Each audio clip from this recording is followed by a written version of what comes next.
Hello বন্ধুরা, কেমন আছো সবাই? Welcome to my channel. তো আজকে আমরা আরসিবি ভার্সেস মুম্বাই ইন্ডিয়ান্সের যে ম্যাচ সেটা নিয়ে আলোচনা করব। আরসিবি জিতেছে 18 রানে, বিরাট কোহলির জার্সি 18 নম্বর জার্সি 240 রান আরসিবি করে, এবং মুম্বাই ইন্ডিয়ান প্রায় 22 মতো চেস করেছিল। তো ওই রাদারফোর্ডের জন্য তা মোটামুটি ভালো করেছে। তো আমরা জানি নেবো যে আজকে ওপেনার আমাদের আরসিবির ফিল সল্ট 36 বলে 78 রান, 200+ স্ট্রাইক রেটে ব্যাট করেছে, 6টা 6 মেরেছে এবং 6টা 4 মেরেছে। তো সঙ্গে ছিল আমাদের বিরাট কোহলি, তিনিও 50 করেছেন। এই যে বিরাট কোহলি এবং ফিল শটের যে জুড়ি, সেটা 2025 থেকে আমরা দেখে আসছি, অসাধারণ জুড়ি। বিরাট কোহলি আজ একটু স্লো ব্যাটিং করেছে, কিন্তু কোনো ব্যাপার নয়, কিং ইজ এ কিং। তিনি পিচে থাকাটা জরুরি, রান হোক না হোক সেটা আমরা বলছি না। তারপরেই চলেছে 3 নম্বর ব্যাটিং করতে আমাদের Rajat Patidar, the captain of RCB. Strike rate 300+, 20 বলে 53 রান করেছে আমাদের রজত পাটিদার। সত্যি অসাধারণ, এক্সপেক্টার অফ আরসিবি রজত পাটিদার। তো আমরা সেই রজত পাটিদারকে নিয়েও একদিন আরও আলোচনা করব।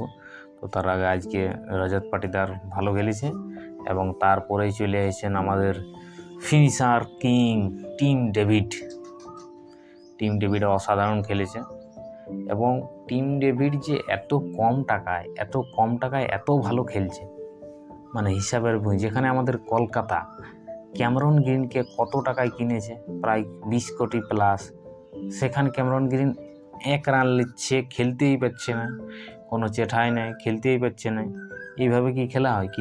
কিন্তু আমাদের টিম ডেভিড অসাধারণ খেলছে, প্রায় 18 বলে 34 রান।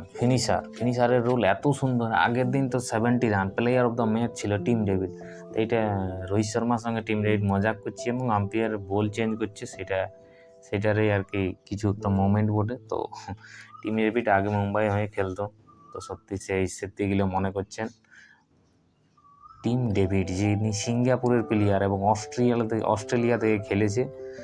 এবং আজকে আমরা আরেকটা ছবি লক্ষ্য করেছি যে রোহিত শর্মা রিটায়ার্ড আউট এবং বিরাট কোহলি ডাগ আউটে বসা। সত্যি ইন্ডিয়ান ফ্যানকে এটা ভালো চোখে ইন্ডিয়ান ফ্যান দেখছে না, এবং সত্যি জামানার সঙ্গে তাল মিলাতে পারছে না বিরাট কোহলি ও রোহিত শর্মা। তো আশা করি কামব্যাক করবে রোহিত ও বিরাট।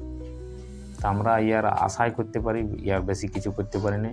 তো মুম্বাই ইন্ডিয়ান্স 240 রানের একটা অসাধারণ চেস করতে নেমেছে।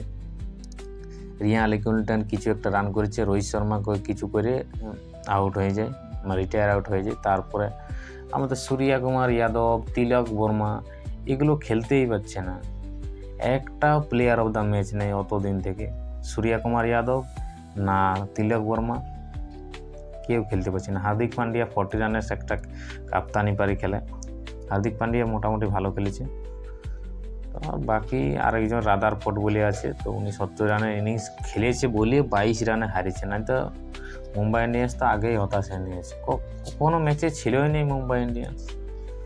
আর এদিকে বোলিংয়ে দেখতে গেলে আমাদের আরসিবির দিক থেকে ভুবনেশ্বর কুমার, কুনাল পান্ডিয়া আছে আমাদের এক্সপেক্টার। মানে ওনার যে বামসার বোল, অসাধারণ বোল, যেমন তেমন। উনি আউট করেছেন আমাদের সূর্যকুমার যাদব থাকলেও কিছু করতে পারতো না, কারণ ও এত পারে না আজকাল খেলতে। এবং হার্দিক পান্ডিয়া, কুনাল পান্ডিয়ার যে ভাইচারা, Mumbai Indians loss. Mumbai Indians